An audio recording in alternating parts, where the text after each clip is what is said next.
नमस्कार दोस्तों, स्वागत है आपका रियल स्टोरी के नए एपिसोड में।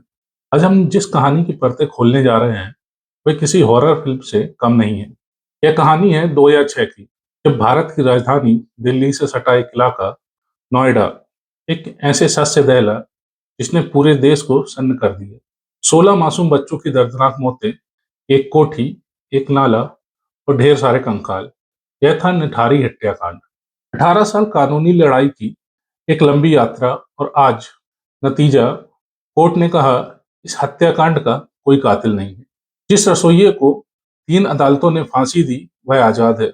जिस कोठी के मालिक पर सबसे पहले उंगली उठी वह भी बरी है। तो फिर उन 16 बच्चों को किसने मारा? क्या यह न्याय का मजाक है? क्या यह हमारी जांच एजेंसियों की सबसे बड़ी नाकामी है? इस वीडियो में हम उन अनदेखे सबूतों, उन चर्चित बयानों और उन कानूनी दांवपेचों को समझेंगे जिन्होंने भारत के इस सबसे जघन्य केस को एक अनसुलझे रहस्य में बदल दिया। साल 2006, नोएडा के सेक्टर 31 की D5 कोठी। यह कोठी मालिक मुनिंदर सिंह पंडेर की थी, जो एक अमीर बिजनेसमैन था। उसका रसोइया था सुरेंद्र कोहली। कोठी के सामने ही निठारी की बस्ती थी, जहां गरीब मजदूर रहते थे। अचानक बस्ती से बच्चे गायब होने लगे। एक, दो, तीन, देखते ही देखते 16 से ज्यादा बच्चे। बच्चे गायब हो चुके थे। पुलिस ने इसे गंभीरता से नहीं लिया। बच्चों के माँ बाप रोते बिलखते रहे। दिसंबर 2006 में जब 8 साल की पायल की गुमशुदगी के बाद पुलिस को सख्ती करनी पड़ी, तब जाकर इस भयानक सच का पहला सिरा मिला। D5 कोठी के पीछे एक छोटे से नाले में प्लास्टिक की थैलियों में कुछ मिला। पहले लगा कचरा है, लेकिन जब छानबीन हुई तो 1, 2, 3 गिनती शुरू हुई। नाले से एक एक करके मानव कंकाल, हड्डियां, कपड़े और बच्चों के जूते मिलने लगे। कुल 19 कंकाल मिले। पूरे देश की सांसें अटक गईं। कोठी में रहने वाले कोहली और पंडेर पर आरोप लगा कि वे बच्चों को मारकर उनके अंगों को खाने का जघन्य अपराध करते थे। मीडिया ने इन्हें आदमखोर कहा। शुरुआत में नोएडा पुलिस ने इस केस को संभाला, लेकिन जल्द ही उनकी कार्यशैली पर सवाल उठे और मामला सीबीआई को सौंप दिया गया। सीबीआई ने 16 बच्चों का कत्ल का मामला दर्ज किया। सीबीआई ने दावा किया कि सुरेंद्र कोहली ने अपना जुर्म कबूल किया है। उसने बताया कि वह कैसे बच्चों को फुसलाकर कोठी में लाता था, उनका यौन शोषण करता था, फिर मारकर उनके शरीर के टुकड़े करता था। सीबीआई का पूरा केस 2 चीजों पर टिका था। पहला, सुरेंद्र कोहली का कबूलनामा, और दूसरा, रसोई से बरामद एक चाकू। 16 मामलों में से 13 मामलों में लोअर कोर्ट ने कोहली को फांसी की सजा सुनाई। वह 3 मामलों में सबूत न होने से बरी कर दिया तथा पंडेर को भी उम्र कैद की सजा सुनाई गई। मामला इलाहाबाद हाईकोर्ट पहुंचा, जहां इलाहाबाद हाईकोर्ट ने सबूतों के अभाव में पंडेर को बरी कर दिया, लेकिन कोहली की 13 मामलों की फांसी की सजा बरकरार रखी। इन 13 में से एक केस सुप्रीम कोर्ट पहुंचा, 15 साल की एक लड़की के कत्ल का मामला। 2011 में सुप्रीम कोर्ट ने भी कोहली की फांसी की सजा पर मुहर लगा दी। 3 अदालतें, एक ही फैसला, फांसी। ऐसा लगा कि न्याय हो गया, लेकिन यह तो बस तूफान से पहले की खामोशी थी। कहानी में सबसे बड़ा मोड़ तब आया जब सुरेंद्र कोहली को फांसी देने की तैयारी हुई। फांसी से महज कुछ घंटे पहले कोहली को अचानक डासना जेल से मेरठ जेल में फांसी घर में लाया गया। रात के अंधेरे में वकीलों की एक टीम सुप्रीम कोर्ट पहुंची।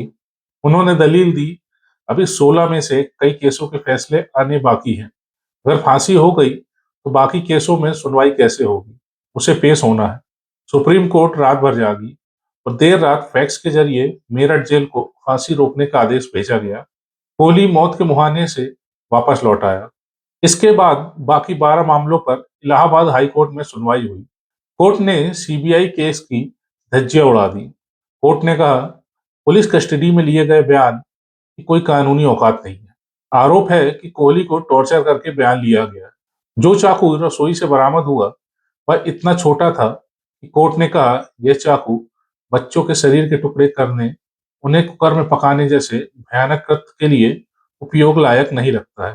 कोर्ट ने साफ कहा कि पुलिस, सीबीआई और फोरेंसिक टीम ने इस केस में घोर लापरवाही और नाकामी दिखाई। ना घर से कोई ठोस सबूत मिला, न नाले से, न कोई गवाह मिला जिसने कत्ल होते देखा हो। नतीजा, इलाहाबाद हाईकोर्ट ने 12 के 12 मामलों में सुरेंद्र कोहली को बरी कर दिया। वह एक मामला जिस पर सुप्रीम कोर्ट ने 2011 में मोहर लगाई थी, उस पर कोहली ने फिर गुहार लगाई।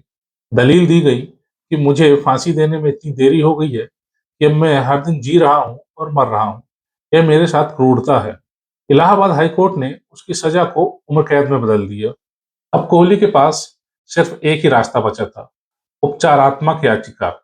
इस याचिका में सफलता बहुत कम मिलती है, लेकिन कोहली सुप्रीम कोर्ट पहुंचा।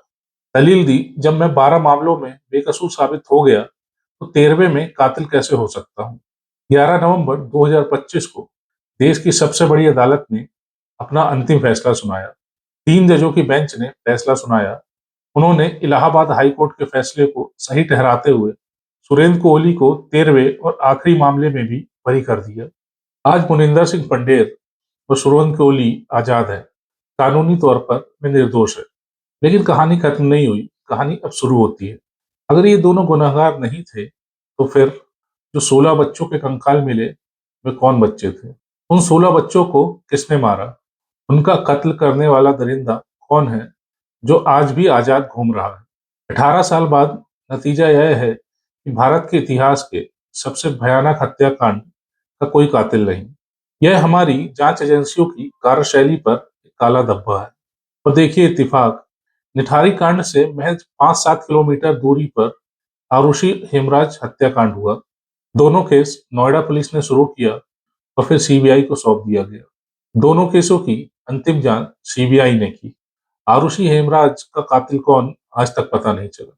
निठारी के 16 बच्चे, उनका कातिल कौन, आज तक पता नहीं चला। सोचिए उन माँ बाप का दर्द। उन्होंने 18 साल तक कानूनी लड़ाई लड़ी, उम्मीद की कि उन्हें न्याय मिलेगा, लेकिन आज उनके दोनों हाथ खाली हैं। उन्हें इसी सवाल के साथ जीना होगा, हमारे बच्चों का कातिल कौन है? जांच एजेंसियां विफल रही, कोर्ट ने अपना काम किया, सबूत मांगे और सबूत नहीं मिलने पर बरी कर दिया। आप क्या सोचते हैं? क्या यह सिस्टम की नाकामी है, या यह सच में कोई ऐसा रहस्य है जिसे कोई जांच एजेंसी सुलझा नहीं पाई? कमेंट में अपनी राय जरूर बताएं। हम आपसे मिलेंगे एक नई कहानी के साथ। तब तक के लिए जय हिंद।